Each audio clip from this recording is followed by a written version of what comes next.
విశ్వేశం, మాధవం, డుంఢిం, దండపాణించ భైరవం, వందే కాశీం గుహాం గంగాం భవానీం మణికర్ణిక.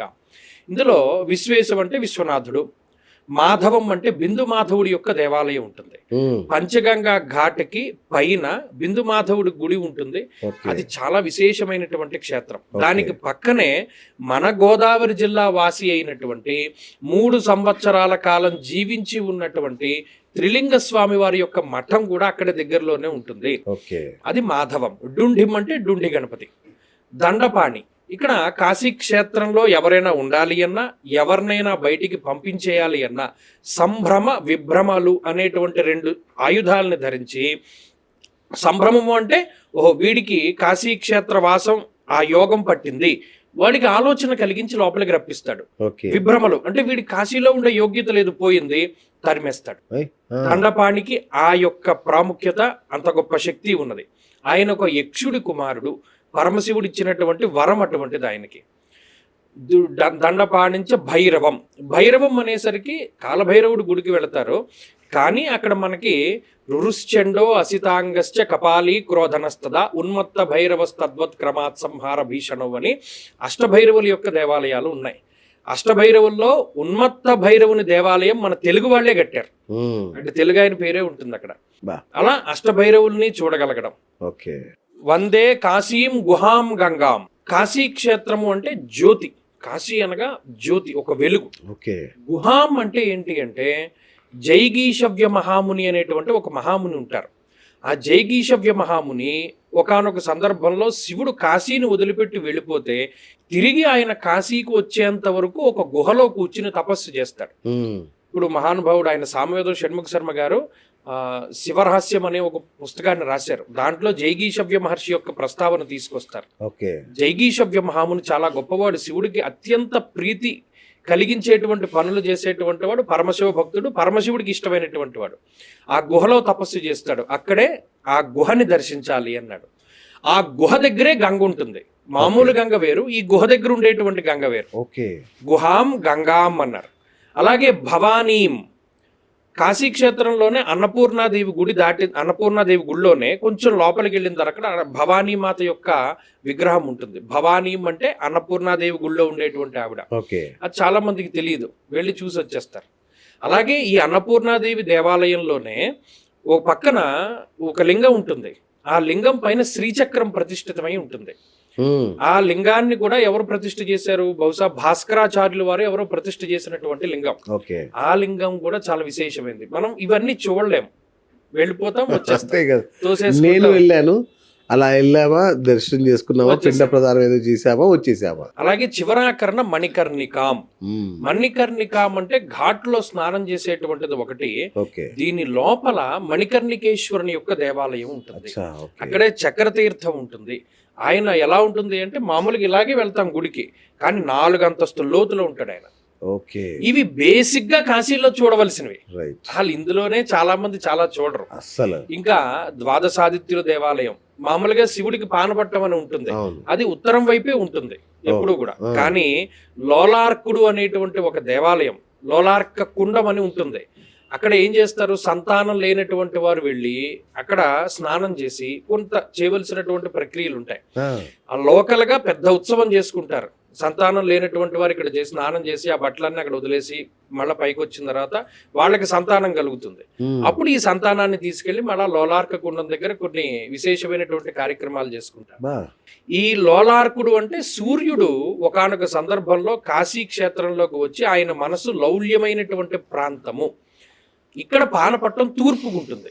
అంటే అన్ని పానపట్టాలు ఉత్తరానికి ఉంటాయి, ఇక్కడ శివుని యొక్క పానపట్టం తూర్పుకు ఉంటుంది. ఇది విశేషమైనటువంటి క్షేత్రం. అలాగే ఈ కాశీ క్షేత్రంలో ఇలాంటివి ఎన్నో ఉన్నాయి. ద్వాదశాదిత్యునికి సంబంధించినటువంటి క్షేత్రాలు, అష్టభైరవులకి సంబంధించినటువంటివి. అలాగే పరమశివుడు తన యొక్క త్రిశూలం మీద నిలబెట్టాడు కాశీ అని మీరు అన్నారు. 3 శూలముల పైన నిలబెట్టాడు. అంటే ఆ 3 శూలాలు ఎక్కడో ఒకటి భూమిని తాకాలి కదా.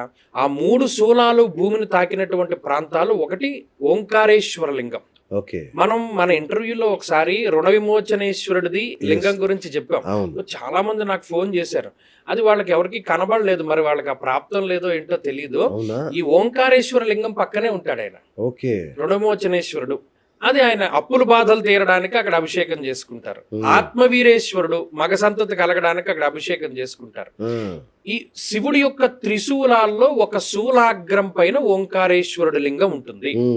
మధ్యశూలం పైన మనం ఇప్పుడు వెళుతూ దర్శనం చేసుకుంటూ ఉన్నటువంటి విశ్వేశ్వరుని యొక్క లింగం ఉంటుంది మధ్యశూలం పైన.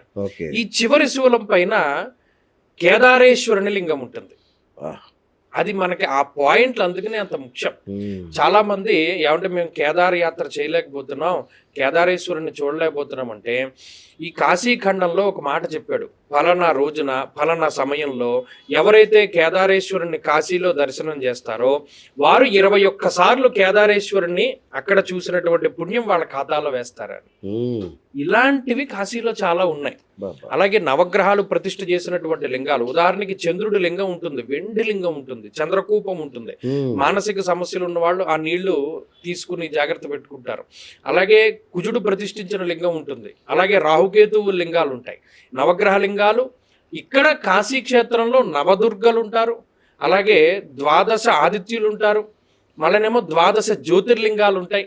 అంటే ఇవన్నీ కూడా ఏంటి అంటే కాశీ క్షేత్రంలో మనం తెలుసుకోవలసినటువంటివి, చూడదగినటువంటి ప్రాంతాలు. అసలు నాకు ఇన్నున్నాయనే విషయం కూడా తెలియదు. తిలభాండేశ్వరుడు దేవాలయం అని ఒకటి ఉంటుంది. అంటే ఆయన ఇంతగా ఉండగా మొదలుపెట్టే లింగము ప్రతి సంవత్సరం ఒక నువ్వు గింజ ఏ సైజులో ఉంటుందో అంత సైజు పెరుగుతూ ఇప్పుడు ఇంత లింగంగా మారాడు ఆయన, తిలభాండేశ్వరుడు లింగం అని. అంటే కాశీ క్షేత్రంలో దశాశ్వమేధ ఘాటు, బ్రహ్మగారు 10 అశ్వమేధ యాగాలు చేసినటువంటి ఘాటు. అలాగే 12 ఆదిత్యుల్లో వృద్ధాదిత్యుడు, వృద్ధాప్య బాధలు పోగొట్టుకోవాలి అనుకునేటువంటి వారు దర్శించవలసిన క్షేత్రం. ఇవి దర్శనం మాత్రం చేతనే విశేషమైన పుణ్యం కలుగుతుంది. మనం ఏం చేస్తున్నాము ఇప్పుడు ఈ కాశీయాత్ర చేయడానికి కారణం అదే. ఇది మరుగున పడిపోకుండా మనం వీటన్నిటినీ ప్రజలకు చూపించామనుకోండి, రేపు అన్ననాడు వాళ్ళు ఎవరైనా వెళ్ళినప్పుడు ఇగో పలానాది ఇక్కడ ఉంది అక్కడ ఉందని వాళ్ళు గుర్తుపెట్టుకు చెప్పగలుగుతారు. అంటే అది అంటారు కదా, తింటే గారెలే తినాలన్నట్టుగా వెళ్తే మీతోనే వెళ్ళాలి. నిజం చెప్తున్నా, కాశీ ఇంతగా కళ్ళకు కట్టినట్టు చూపిస్తున్నారు.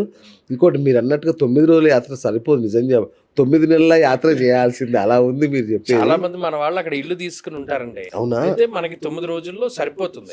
నేనేమనుకున్నానంటే సరే వెళ్ళడానికి రావడానికి రోజులు తీసేసి 9 రాత్రులు అక్కడ ఉండి ఆ 9 రాత్రుల్లోనూ ఉదయం నుండి సాయంత్రం వరకు మధ్యాహ్నం వరకు కొంత మనం ప్రయాణాలు అవి పెట్టుకుని తిరగలిగినటువంటి వారు తిరగడం. అలాగే సాయంత్రం పూట 1 గంట సేపు ఎప్పుడైనా మనకి దొరికితే ఇంకా ఏమున్నాయి కాశీలో, లేదా కాశీ ఖండాన్ని ఒక ప్రవచన రూపంలో వాళ్ళకి చెప్తూ ఉండడం. కొంతమంది తిరగలేనటువంటి వాళ్ళు విన్నా కాశీలో చాలు కదా, అంతే కదా. అలాగే ప్రతిరోజు ఉదయాన్నే కాశీ క్షేత్రంలో మేము అభిషేకం చేస్తాం.